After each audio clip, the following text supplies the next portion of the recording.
where is God in all of this? I encourage you to encourage that person to be honest with God, that God can take it. I had a lot of anger toward God that I experienced same-sex attraction.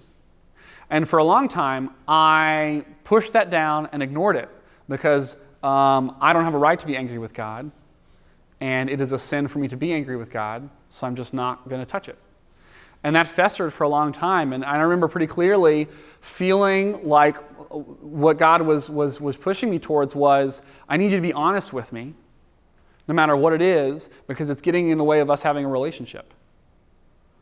And the image that comes to mind for me is Jacob wrestling God. And I imagine, a teenager like beating his dad's chest because he's angry and because he's mad and because he doesn't understand. And the dad loves the child enough to know that the child's hurting and doesn't understand, and it just embraces that child. And that's often when we see painted representations of Jacob wrestling God. That's the kind of image we see, and I think it's really beautiful. So ultimately, the person I was angry at wasn't God, but I needed to communicate that to him first so that I could get beyond that. And there's other emotions that students you're walking with may feel around this with God.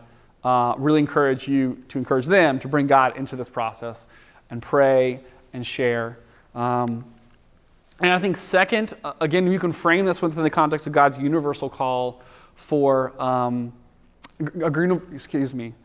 frame this within God's universal intentions for sexuality and for intimacy, like some of the stuff we talked about yesterday, that God's got a big plan, and those who experience same-sex attraction still fit in it. But we're doing a broken job of doing that well as a church. But we want to do better.